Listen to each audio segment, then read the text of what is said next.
No, dito na naman tayo sa ating kuta. It's good to be back. Pag-uusapan po natin, ito po, chismis vlogger. Chismis vlogger na si Rendon. Aba, nakialam na po sa politika at naging attack dog, naging isang attack dog na rin po laban kay VP Sara Duterte. Pag-uusapan din po natin, ito po si Brother Martin. Napapa-brother ako dahil parang gusto kong kakaiba ang datingan ngayon. Hindi po yung titindig ako, tatayo ako. Hindi po gano'n, hindi po palaban. No?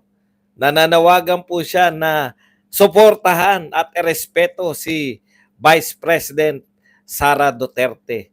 Aba, hindi ko po alam kung madali naman po kaming kausap. Kung gusto nyo po ng bait-baitan tayo, no? Bait-baitan po ang ganun pala ang play nyo eh. Magbait-baitan po tayo. Babait-baitan po din namin kayo. Ang sasabihin rin po namin dito, oy, continuous po, no? Na 1,000 tayo isang araw na dadagdag sa ating subscribers. Congratulations po sa atin lahat. Nadagdagan naman tayo ng 1,000. 2013 at 2013 na po tayo. No, ay hindi ko 213,000. 'Yun. 213,000 ano na tayo subscribers. Okay. Tila tuloy-tuloy po yung pagsusulong. Hindi ko lang po nakikita yan sa mga Tambi vloggers. Yung tuloy-tuloy po nila. Maski po kay yung pagsusulong po ng Chacha, no? Ngayon po, lumantad na po yung mga matagal nang hindi nagpapakita. Pati itong si ang pangalan na nga, nakalimutan na natin, si Clarita Carlos, no? Na matagal nang hindi nagpapakita ay yun na nga po, no? Nagsalita na po pabor sa Chacha. Yan po mga pag-uusapan natin, pero bago yan, kung bago ka pa lang dito sa ating channel, mag-subscribe ka na. Dahil ito lang ang tanging channel na may kinikilingan, may pinapanigan. Una sa balita, huli sa impormasyon, kaya ano pang hinihintay nyo? Pindot na, okay? Pag-usapan po natin, no? Unahin na po natin to si Rendon Labador. Alam mo, Rendon, nabigla ako sa iyo, bigla ka nakikialam sa politika ngayon. Ang huling alam ko na ikaw ay nakialam sa may pinahama ka. Natatandaan niyo po, no? Sumama sa raid yan, di ba? Nakalimutan ko na kung ano raid yung sinamahan ni Rendon. Yung minsan po siya ay sumali sa pamamahala, nakapagpahamak pa po, no? Na kung hindi ako nagkakamali, tinanggal po sa pwesto. Yun pong spokesperson ng CID, di ba? Nakalimutan ko na po yung sinamahan ni Rendon, no? Naipahamak ni sorry po, hindi po tayo nakarinig kay Rendon eh. Ni ni alam mo Rendon, maganda naman yung PNP spokesperson ba? PNP ba? O isang ano lang? Okay. Alam mo Rendon, yung style mo, no? Kung gusto mo talagang pasukin ng politiko, pamumulitika, kasi may pangalan ka naman, kung hindi ako nagkakamali, isa ka sa mga sikat na chismis vlogger, no? Alam ko, ikaw ang tagapagmana ni ikaw ang magiging chismis vlogger ka, pero macho ang dating, no? Malaki katawan, nagbubuhat, Ayan yung pagkakaiba mo sa Kalaogi Dia. Sawa na kami sa mga badingdong na mga no? Kaya ang tingin ko talaga sa iyo, ang tingin ko talaga sa iyo, Rendon, magiging matagumpay ka na chismis vlogger. Kasi chismis yung mga mo, 'di ba? Content mo, yung mga away nila Katnil, 'di ba? Yung mga lahat ng mga artistang babae na away mo, no? Sila Tony Fowler, sila yung napakagandang si Angel, hindi, anong pangalan ng yung dahilan daw, Nakita ko huling post mo eh. Ha? Ano yung huling post nito tungkol dun sa, teka lang balikan ko lang para ma-recall lang natin kung sino na nga siya. Ang huling post nito tungkol sa mga artist, ayan no, Rendon Labador. Kung inuna mo lang sana ang karir mo, narito po yung batang-batang si ano, buo po sana ang Katnil. Pinagbibintangan niya na ang tila sumira sa Katnil ay itong si, sino na nga to? Nakalimutan ko na pangalan talaga. Shoutout po sa lahat ng babaeng palaging niloloko. Andito lang ang Kuya Rendon nyo. Susuporta sa inyo. Makamove on lang kayo. Okay na ako rito sa mga gimmick mo. Biruin mo, Kuya Rendon ka. Lahat ng mga nilokong babae. Mga artista. Ikaw ang tagapagtanggol. Chismis. Okay ka na roon. Yun ang 40 mo eh. Maraming naniniwala sa iyo na dapat umayos yung mga artista. Binanatan mo si Bitoy, Andre Brillantes ang binabanatan niya eh. Kung inuna mo lang sana ang karir mo, Andre Brillantes. Grabe. Maraming humahanga kay Rendon. Kasi kahit chismis po ang kanyang mga content, parang real talk siya sa chismis world. Bilib na bilib kami sa iyo, Rendon eh. Minsan nakukontent pa kita eh. 'Di ba? Okay na 'yun. Kaya lang, alam mo Rendon, minsan dapat alamin din natin kung saan lang yung kakayahan natin. Kung chismis vlogger, hindi ko talaga alam kung ano ka, no? Pero kilala ka bilang chismis vlogger. 'Yun ang tawag ko sa mga katulad nila Nanay Christy Permin. Hindi ko minamasama yan. Nanay Christy Permin ko yan. Hindi ko minamasama yung pagiging chismis vlogger. Ang dami pong mga karera. Si Inday Badiday, kahanga-hanga po yan. No? Sila, no? Sabi ko nga, ito si Rendon, iba yung atake niya. Bilang chismis vlogger, kakaiba siya kasi siya lang yung tanging chismis vlogger na macho-machuan, di ba? Laki ng katawan, dodo. Talagang, palaki dodo, palaki katawan. No? Sabi ko, kakaiba tong Rendon na to. Tapos nakakatuwa. Pinagkakatuwaan ka namin dito, Rendon eh. Yun yung papel mo. Tapos nagtinda ka ng mamahaling confidential rice. Confidential rice ba? Anong tawag doon rice niya? Commonwealth rice. Motivational rice. Motivational rice. Napakamahal. Tapos, pinangatwiranan mo. Kaso wala yatang bumili no, na motivational rice mo. Kung yung motivational rice mo nga, hindi mo maibenta, magbebenta ka pa ng politiko. Alam nyo, linya-linya yan. No? Magaling ka sa chismis, as chismis vlogger, ikaw ang pinakasikat na chismis vlogger, sunod kay Christy Permin. Talaga, syempre, Christy Permin na yan eh. Si Boy Abunda, hindi naman siya gano'n nagbablog, no? Talagang sa programa siya. Yung mga vlogger talaga, ikaw talaga yung pangalawa na kay Christy Permin. Pero yung pasukin mo pa, yan po ang kagandahan eh. Si Dolphy, meron po sinabi si Dolphy nung araw eh, di ba? Ang sinabi ni Dolphy, tinanong siya, Mang Dolphy, bakit hindi po kayo tumatakbo sa politika? Mahirap yan, baka manalo ko eh. Ano namang gagawin ko? Yun eh. No? Rendon, ipaubaya mo na sa mga marurunong sa politika, yung pamumulitika. No? Alam kong may gusto kang suportahan na politiko. Pero ipaubaya mo na yan kasi ang dami ng supporter nun eh. Na vlogger sa political vlogger.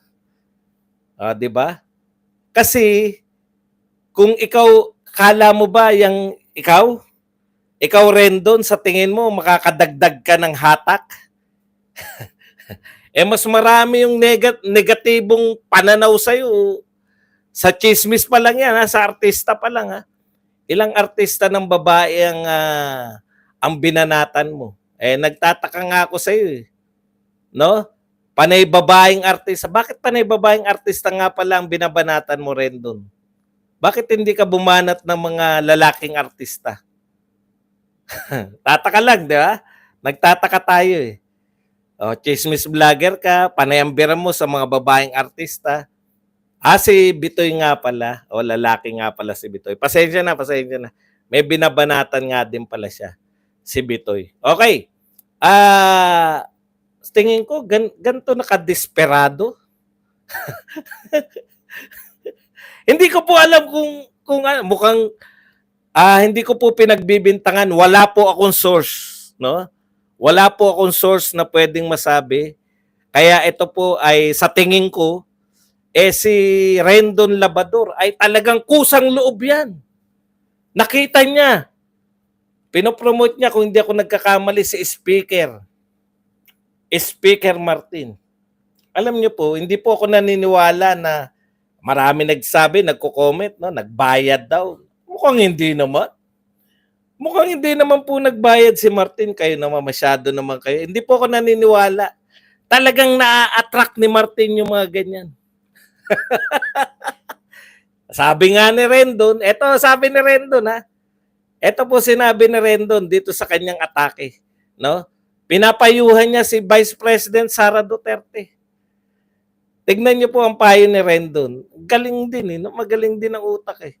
Payuhan niyo po yung Vice President, payuhan niyo po yung inyong mga supporters. Kasi nabastos daw si Martin Romualdez sa Japan. Payuhan niyo po na wag po sanang mga bastos kasi nagre-reflect po yan sa kanilang sinusuportahan. Kung gaano raw yung kabastos yung supporter, nagre-reflect daw, baka bastos din daw yung sinusuportahan. Pagsabihan daw ni Sara Duterte.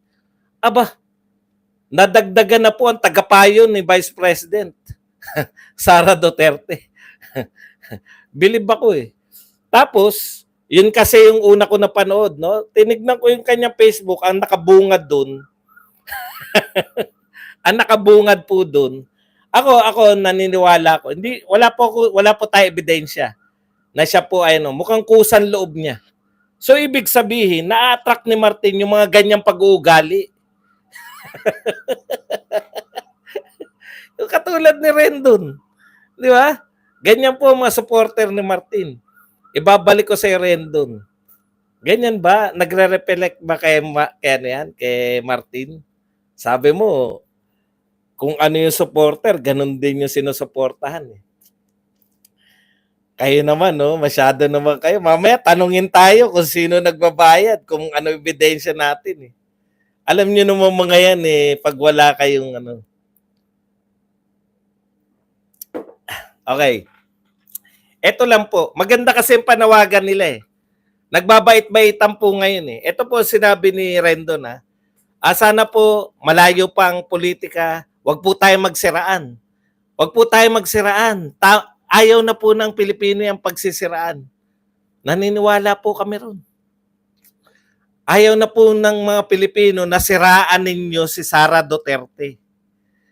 Ayaw na po ng mga Pilipino nasiraan nyo yung 6 na taon na naglingkod na nagngangalang Tatay Digong para mapasama lang yung kanyang anak, sisirain ninyo. Yung mga magagandang ginawa ni Tatay Digong, sisirain ninyo. Yan po ang ayaw ng mga tao. Kaya nga number 1 si Sara Duterte sa lahat ng survey. Kaya nga, sasabihin pa ba natin, nakulelat si Martin? Kayong mga vlogger, tinitwist-twist nyo pa May nalalaman pa kayong bumababa si Sara Duterte. Applicable lang yung salitang bumababa kung mababa. Naintindihan nyo po ba? Hindi po applicable na tawaging bumababa si Sara Duterte kung siya ang pinakamataas. Alam niyo ba ibig ko sabihin? Hindi po, marunong ba kayo ng Nag-aral naman siguro kayo kahit sa high school, tinuturo yan. Hindi nyo pwedeng gawing adjective yung bumababa sa napakataas. Pwede nyo ba sabihin, ang top 1? Ang top 1, valedictorian ng klase. Ano po ang unang description natin sa valedictorian? ay valedictorian namin yan, pero bumaba yung grade niyan. Yun po ba sasabihin nyo? Top 1 namin yan, pinakamataas yan, kaya valedictorian yan. Ngayon lang po ako nakakita na dinidescribe yung pinakamataas sa survey na ang description ay bumababa yung rating niya. Para nating dinescribe yung valedictorian na, ay tignan nyo yan ha, ang dami sabit niyan pero bumababa grade niya. Bumababa grade. Ang pinagdidiwang po kung siya ba ay top 1, kung siya ba ay valedictorian, kung siya ba ay summa cum laude. Ngayon lang po talaga ako nakarinig na yung number 1 sa survey, ang description nila, bumababa ang survey ni Sara Duterte. Ganun po sila ka desperado. Hindi nila binabalita yung kulelat. Kaya yung reaksyon ng mga bugok nilang mga followers, ayan, kaya bumababa ang yan, ganyan po kung ganyan po mga followers nyo, katulad nito ni Rendon, na chismis vlogger lang, namuliti ka na. Alam nyo po, naaawa ko sa mga vlogger ninyo tsaka sa mga tagapagtanggol. Inaamin nyo ba na mga walang silbi ang mga tambi vloggers ngayon? Kayo po ang pumalit sa Twitter eh. Dati po ang nakikita namin nakatambak sa Twitter, kakamping Katdilawan eh. Ngayon po, panay pag nagtatanggol kay Martin Romualdez. Inaamin nyo po ba na wala silang mga silbi? O kayong mga kayong mga tambi vloggers, hindi ba kayo naiinsulto? Ha? Na ang tagal niyong pinagtatanggol. Ang tingin sa inyo, wala kayong silbi. Hindi niyo mapataas yung rating eh. Baka ito ng chismis vlogger na si Rendon makakapagpataas.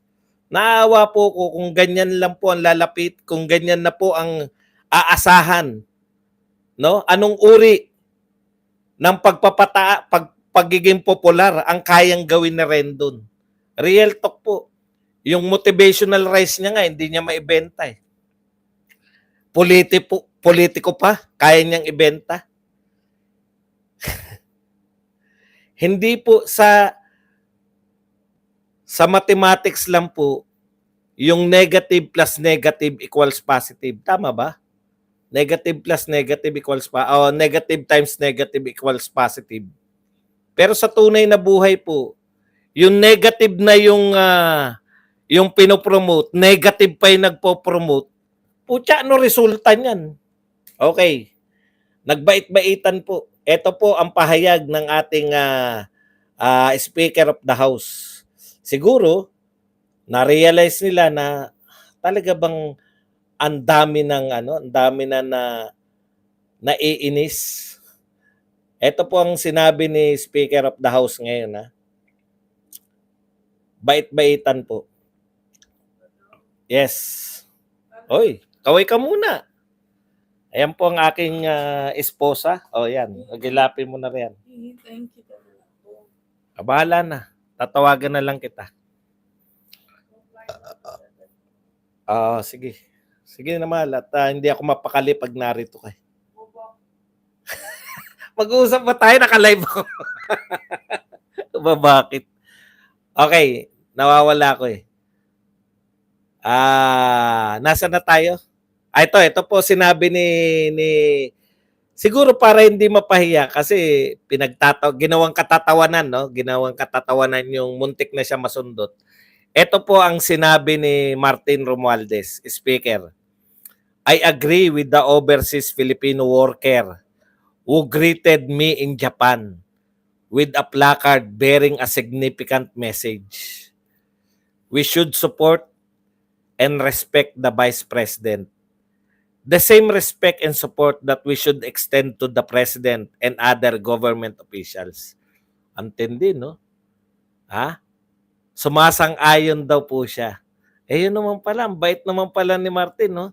Sumasang-ayon po si Martin na dapat nating suportahan at irespeto ang ating Vice President. Pakisara mo mahal yung ano, yung pinto. Diyan sa likod. Thank you very much muna kay Debbie Lu. Good afternoon. Kuya Bad, shoutout sa lahat. Yan. Thank you very much, Debbie Lu, sa 125 pesos. Okay. Oy, Caitlin, Kat, binabati ka ni Caitlin. Bati ka muna rito. Kat. Hi, Caitlin. Hello, Caitlin. Kamusta? Pabango niya. Salamat sa pabango. Sa ulitin daw. Ay, wala si Ram eh. Si Ram din, thank you rin sa mga naibigay mo kay Mrs. Okay, balikan po natin, no? Alam po ninyo, ang sarap pong pakinggan, di ba?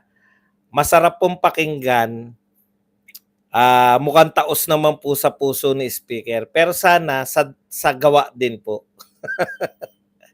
Ang hirap po kasi nagsasalita kayo na we should all support and respect the Vice President. Pero pagdating po sa aktual, ito po kasi no, Mr. Speaker, no, mawalang galang na po. Ito po kasi ang mga ginawa ninyo.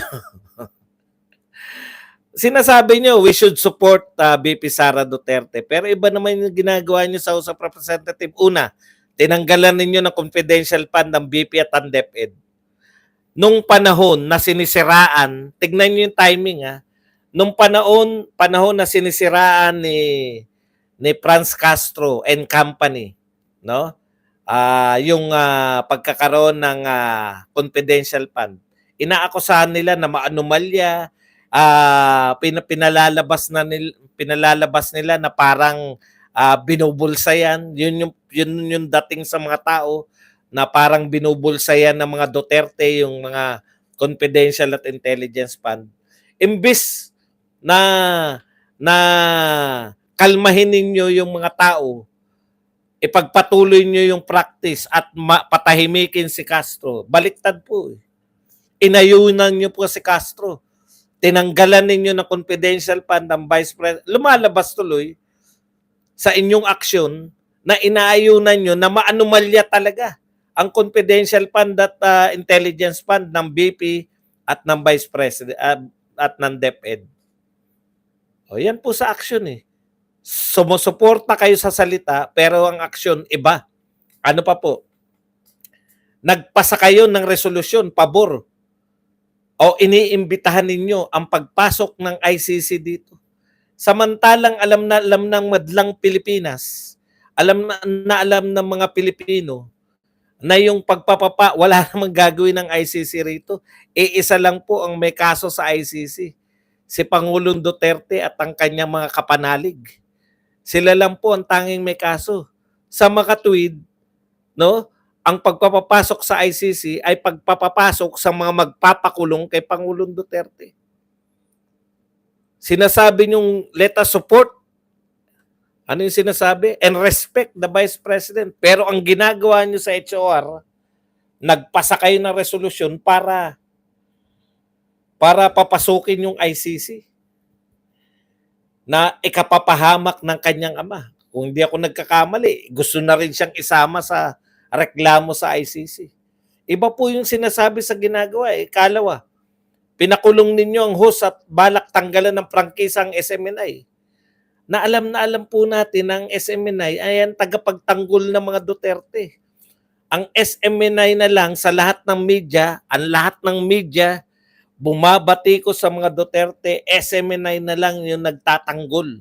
Opo, totoo po yan. No? Real talk po. At dahil dyan, nakulong ang mga host ng SMNI, at ngayon pinag-uusapan nyo pa na pagtatanggal ng prangkisa. O ikaapat, ayaw na ayaw ni BP Sara Duterte. Gusto niya ituloy yung NTF-ELCAC para matapos yung insurgency. Gusto niyo naman na sinuportahan niyo naman yung pistok. Ito po yung mga ginagawa ng House of Representatives na kayo po ang pinuno. Bagamat sinasabi ninyo na kayo ay pabor na dun sa ginawa ay yung placard nung taga-Japan na OFW, no? Na suportahan at respeto si VP Sara. Kabaliktaran po yung ginagawa ng HOR eh. Ang sinuportahan nyo yung numero unong kumakalaban kay VP Sara Duterte.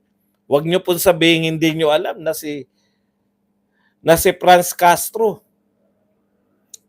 Na si Franz Castro ang numero unong bumabatikos kay Sara Duterte. Sino po ang sinuportahan ninyo?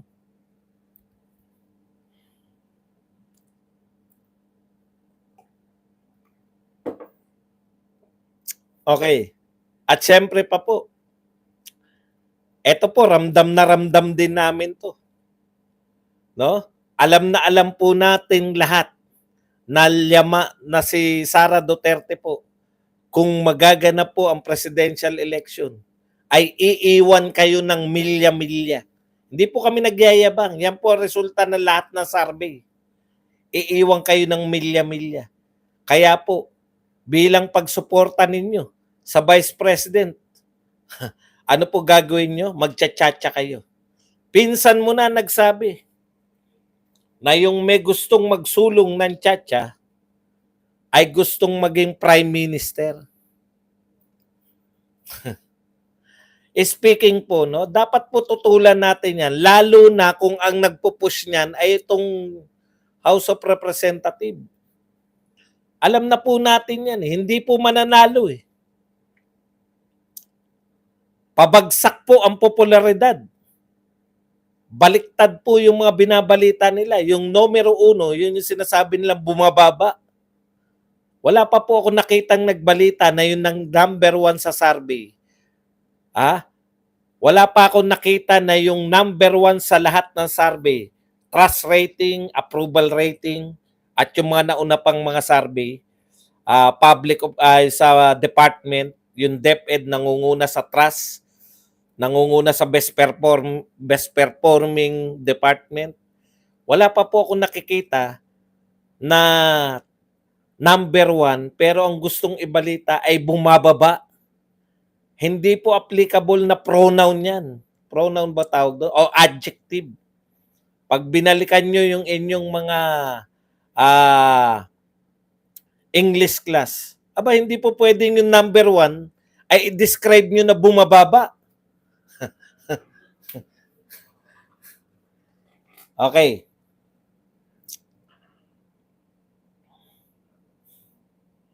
Pag-usapan po natin, ano pa? Eto na po, meron na pong mga tagapagtanggol. Alam na natin to si di ba? Alam na natin to si Professor Carlos. Ito po yung napakagaling na professor ng UP na nung binigyan ng pagkakataon para maging advisor, napatunayan natin na iba po yung galing sa academic, iba rin po yung galing sa pamamahala. Marami pong ganyan eh. Marami pong mga magagaling sa tokesan. Pero pag binigyan mo ng trabaho, lalo na po yung mga mahilig mamuna ng mamuna. Pag binigyan mo po ng trabaho, palpak din eh. Eto po, pinagtatanggol niya po. Ang mga magaganda niya sinasabi, no? Maganda raw yung tsatsa. Dahil hindi na raw po yung mga baliktarin, yung mga political turncoats, yung mga nagpapalit po tuwing may bagong pangulo, hindi na raw po magiging uso yun. Paano mo naman nasabi na hindi na magiging uso yun? Alam niyo po ang mangyayari pag prime minister na po, pag parliamentary na tayo, pagpalagay na natin, no? Magkaka-ideya po kayo eh. Sino po yung mahahalal? Yan pong mga congressman natin. Sa tingin niyo po ba, pagkakatiwala niyo, ganito po yan, at least ngayon, sa presidential system, kaya ayokong papalitan yung presidential system. Bakit? May direktang say yung mga tao. Tayo naghalal ng presidente. Diyan po sa parliamentary, kaya gustong-gusto nila yan, lalo na ng mga congressman. Kasi ang iboboto na lang natin, mga members of parliament. Tapos sila na magbubotohan kung sino ang prime minister. Para ngayon, sila lang ang nagbotohan kung sino ang gagawin nilang speaker. Ganun lang po yun. Ganun po mangyayari sa atin. Hindi na po tayo maghalal ng pinuno ng bayan. Ang maghalal na ng pinuno ng bayan, yan, yung mga parang congressman o members of parliament. So wala tayong say. Kung mapagkaisa nila na si Martin Romualdez ang maging pinuno ng Pilipinas, si Martin Romualdez ang pinuno ng Pilipinas. Di po ba? Mas maganda ngayon. Ako, payag akong baguhin yung economic. Kasi tayo na lang yung may protection eh. Pinoproteksyonan natin yung mga oligarch natin eh. Ayaw natin papasukin yung mga dayuhang may kapital. No? Pero yung i-open nyo yung constitution para sa lahat, naku po, sila-sila na lang. Sila-sila na lang maghalal ng ating prime minister. Manunod na lang tayo. Sino na prime minister? Si Martin Romualdez. Wala tayong say. At least ngayon, boboto natin kung sino yung pinunong gusto natin. Kasi nga hindi mananalo kay Sara Duterte. Ano po ba yung need? Bakit po ngayon pinag-uusapan ng tsa-tsa? Para saan po? Hindi naman umamin. Kung sabihin nyo lang na kahit na lakbay kami ng lakbay sa ibang bansa, walang pumapasok na foreign capital, baka maniwala pa kayo. Hindi, pinagmamalaki nyo, di ba? Kada pupunta si PBBM sa ibang bansa, nagsasabi kayo na eto, napagkasunduan. Isa nga ako sa nagtatanggol kay PBBM yan. Kaya lang, yung resulta po eh. Kaya nga eh. Natatawa nga ako rito kay Rendon, balikan ko lang ng konti, no. Sabi niya, wag na raw natin tirahin yung mga supporter daw ni BP Sara, wag na raw natin tirahin si Speaker Romualdez at iba pang mga nasa pamunuan. Ibaba mo lang ng konti, tinitira niya yung DepEd eh. O ano ka, Franz? Si Rendon lang ang nakatuklas. Ha? Kawawa naman daw yung mga teacher ng DepEd, hindi raw nire-remit. Yung GSIS, yung mga taxes. Aba, magpe-penalty daw yung mga teacher, sabi ni Rendon. Hindi mo natuklasan yan, Franz Castro? Teacher ka? Daig pa pala kayo.